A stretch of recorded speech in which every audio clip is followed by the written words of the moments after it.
Karena sepi itu ndak enak, terasing itu ndak enak.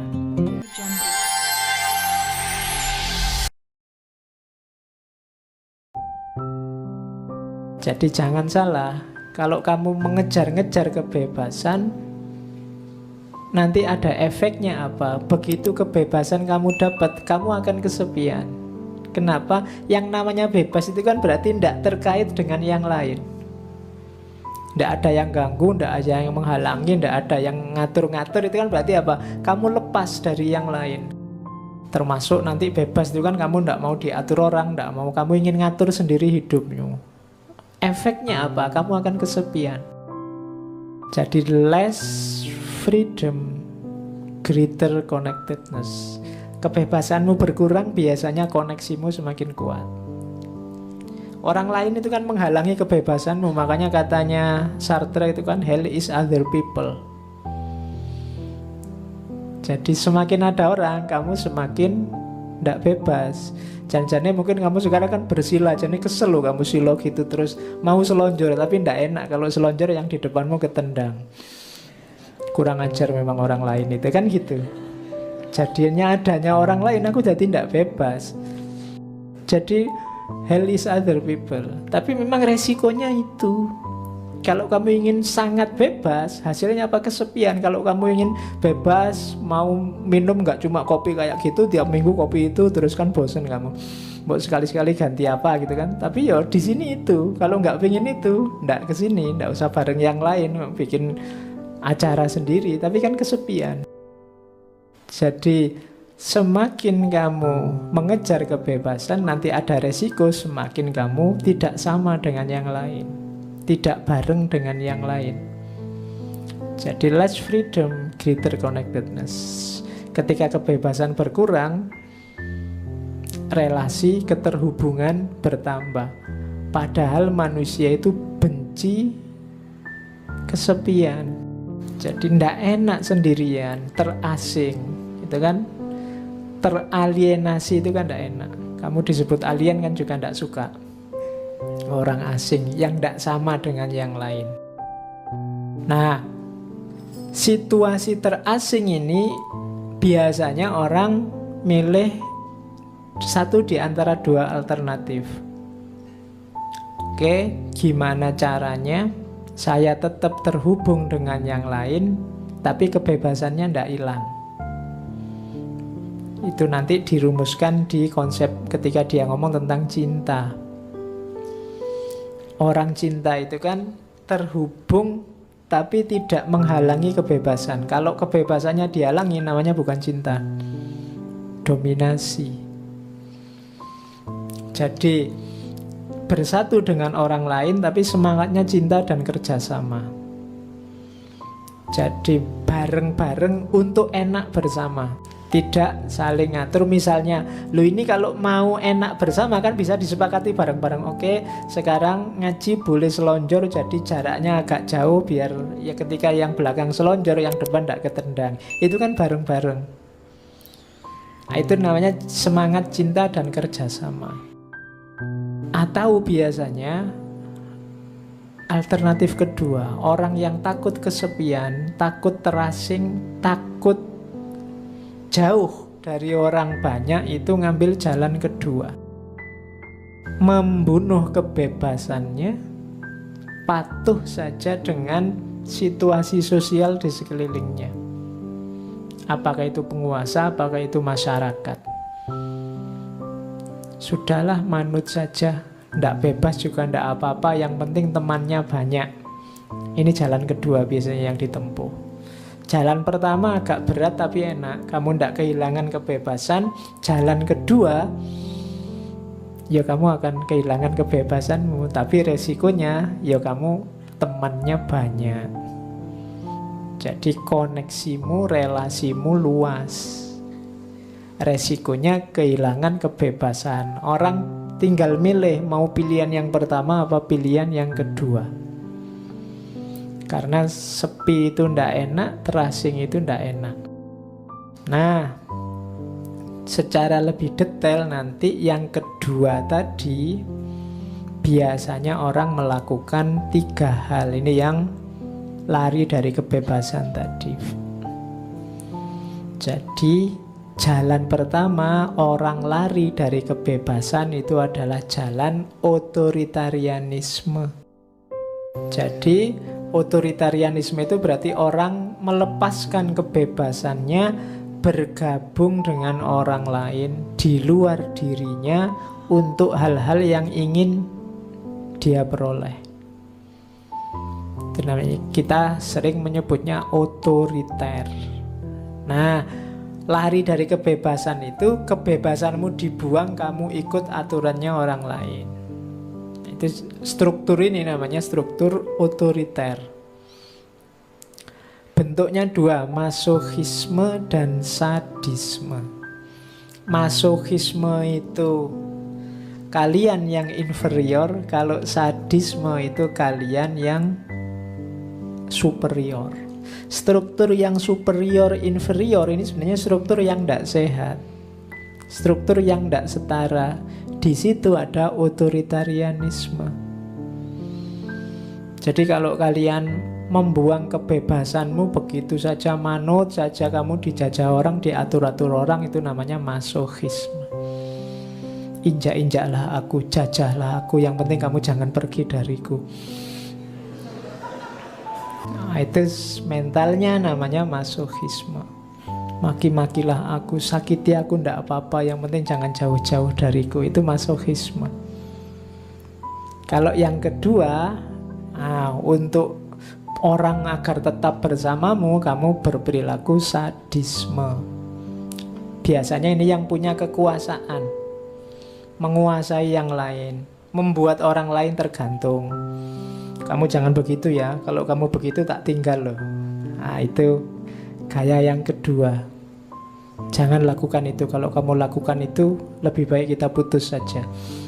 Itu terus orang kan jadi tergantung padamu. Biar ndak otoriter, putus ya wis ora apa-apa. Nah, itu berarti kamu keluar dari struktur yang otoriter. Kalau yang masokis tadi keluar dari struktur yang membiarkan dirimu tertindas. Itu kalau bahasanya agama, unsur akhoka dzaliman au madzluman. Tolonglah saudaramu, baik yang zalim atau yang madzlum. Zalim itu berarti dia yang sadis tadi. Madzlum itu yang masokis tadi. Dua-duanya kehilangan kebebasan. Orang kehilangan kebebasan itu kehilangan eksistensi, kehilangan jati dirinya. Maka untuk bahan evaluasi kamu cek ya, dalam hal apa kamu tergantung sama orang lain, tidak bisa keluar dari jeratannya orang lain. Berarti kamu ada di struktur tadi, struktur yang ada superior, ada inferior. Jangan-jangan kamu yang superior, yang lain inferior, atau kamu yang inferior, kamu sedang tunduk pada kekuatan yang kamu anggap superior. Nah, ini kemungkinan dirimu akan kehilangan eksistensi jati diri. Yang kedua, ini lebih dahsyat lagi daripada otoritarian, namanya destruktif. Kalau ini ngerusak. Jadi orang yang karena terganggu kebebasannya, dia ingin lari dari kebebasan, tidak dengan cara menjalin hubungan. Kalau menjalin hubungan kan tadi jadinya otoriter. Ini dengan cara merusak. Kamu tadi kan sendirian, merasa terasing. Nah, ini kalau orang destruktif, caranya apa? Menyakiti orang lain atau berusaha menyingkirkan orang lain. Rumusnya apa? Kalau tidak ada orang lain, aku tidak akan bisa tersakiti. Selama ini aku kan sakit gara-gara orang lain. Orang lain yang maki-maki aku, membuat aku tidak bebas, membuat aku sumpek, membuat aku tidak berdaya. Maka solusinya apa? Buang semua orang lain, hancurkan orang lain. Nah, itu mekanisme destruktif. Kalau untuk orang kuat bisa, tapi untuk orang lemah gimana? Yang dihancurkan dirinya sendiri. Kalau aku tidak ada, maka aku tidak akan tersakiti. Berarti apa? Dia bunuh diri secara eksistensial. Biasanya orangnya, alah aku ini apa sih? Alah aku ini bukan orang penting kok.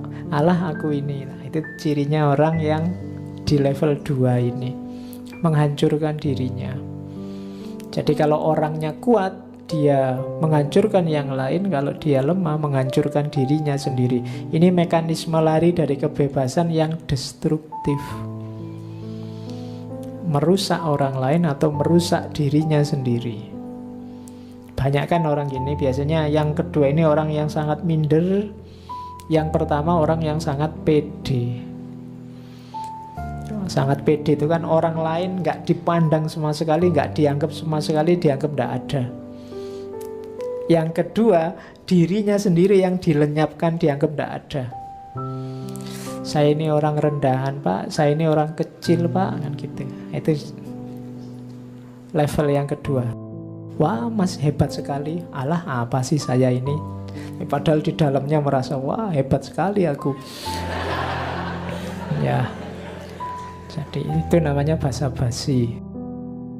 Ada jalan keluar ketiga, namanya automation conformity.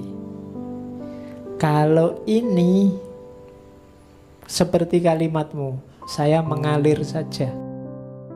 Jadi masyarakat apa saya ikut, yang lain kemana saya ikut, pasrah. Jadi objek perkembangan masyarakat. Orang ini aman dia, karena mengalir maka dia di masyarakat juga nyaman, aman. Dengan dirinya sendiri juga nyaman, aman. Cuma resikonya dia kehilangan jati diri. Sering saya bilang bahwa orang yang hidupnya di tengah kerumunan, ya dia akan jadi kerumunan. Identitas individualnya hilang. Kamu tidak dilihat. Yang dilihat yang unik. Kan orang lihat itu selalu yang unik, yang satu. Tapi yang kerumunan tidak dilihat. Kamu ikut demo apa bareng-bareng, itu kan kamu tidak dilihat. Yang dilihat ya kerumunannya. Kamunya hilang. Jadi itu namanya automation conformity. Kamu manut saja dengan lingkunganmu.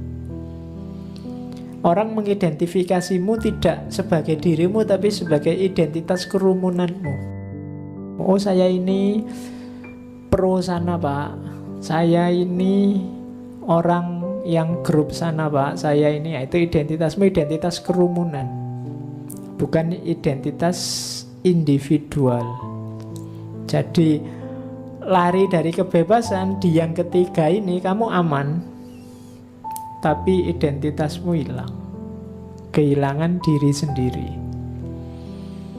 Jadi tiga hal ini, automation conformity, destruksi, otoritarian, ini cara manusia melarikan diri dari kebebasan.